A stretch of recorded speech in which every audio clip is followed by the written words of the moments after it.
عثمان ڈار صاحب میرا خیال ہے کہ آپ کی جو ٹائیگر فورس ہے نا یہ اس کی کارروائی ہے.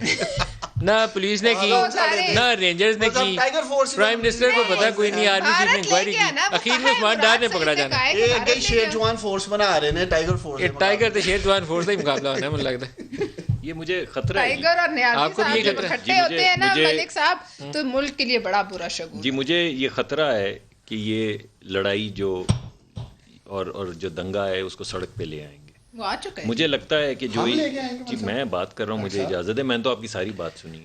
مجھے یہ خطرہ ہے کہ جب آپ ایک سویلین فورس بناتے ہیں جس کے پاس کوئی مینڈیٹ نہیں ہوتا, جس کے پاس مینڈیٹ ہے, جس کے پاس وردی ہے, اس نے ستارے لگائے ہوئے ہیں, اس کے پاس 1,00,000-1,50,000 کی فورس ہے اور آرمڈ فورس ہے جس کا کام ہے امپلیمنٹیشن کرنا. جب آپ نے اس کو ہائی جیک کر لیا, جب آپ نے رات کو اس کو اٹھا لیا, تو آپ سوچیں جو آپ ٹائیگر فورس بنا رہے ہیں جب وہ سڑکوں کے اوپر جائے گی تو وہ کیا بھتے نہیں لے گی؟ کوئی نہیں جائے گی. بتائیں مجھے, آپ مجھے بتائیں. عثمان ڈار سے بنا کے رکھیں آپ. نہیں, عثمان ڈار صاحب میرے بھائی ہیں, میں آپ کو ایمانداری سے کہہ رہا ہوں کہ یہ ویل میننگ آدمی ہے, میں ان کی بات نہیں کر رہا, لیکن مجھے بات تو کر لینے دینا. ڈار صاحب یہ خطرہ ہے, میں یہ بھی نہیں آپ کو کہہ رہا کہ آپ یہ کر رہے ہیں. خواجہ آصف نے ابھی پہلے خطرے کا اظہار بھی کیا ہے, آپ کو پتہ ہے. خطرہ ہے کہ یہ چیز اب غدر جو ہے, جو اس وقت گورنمنٹ کا رویہ ہے, یہ غدر اب سڑک پہ آ جائے گا, اور بہن بھائی دوست ہم ایک دوسرے کے گریبان پکڑ رہے ہوں گے, یہ ہم جلا رہے ہوں گے, اور جب لوگ بھوکے ہوں ہم تو اناج کی دکانیں لوٹیں گے. اصل میں آپ سب کو جس بات پہ متفکر ہونا چاہیے, آپ لیڈر ہیں اس قوم کے,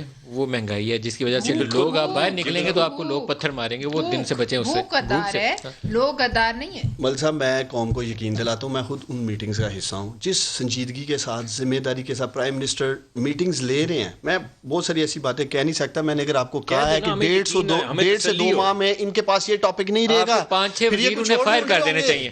پرائم منسٹر کو 5-6 وزیر آپ کے فائر کر دینے چاہیے. وہ تو ہمارا انٹرنل فیصلہ, ہم نے کیا کرنا ہے, بہت مناسب ہوگا, وہ تو ہمارا انٹرنل فیصلہ ہے. لیکن میں ایک بات ضرور کہنا چاہتا ہوں, انہوں نے ٹائیگر فورس کی بات کی ہے, یہ ملک صاحب پاکستان کے پڑھے لکھے بہادر نوجوان ہیں, بغیر کسی معاوضے کے تنہا کے 1 روپے کا ٹیکس پیئر کے اوپر حکومت کے خزانے پہ بوجھ نہیں ہے.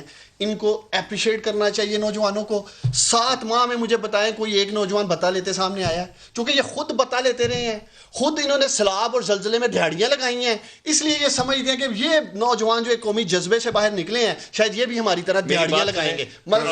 اگر میری بات سنیں, اگر ہم پھر فورس, یار بات کوئی بات نہیں, اگر ہم پھر فورس بناتے ہیں اسی طرح کی تو یہ ہمیں اپریشیٹ کریں گے نا. پھر اگر ہم ایک نوجوانوں کی, ہم بھی نوجوانوں کی ایک فورس بناتے ہیں تو پھر یہ اپریشیٹ کریں گے. پلشا خان عثمان ڈار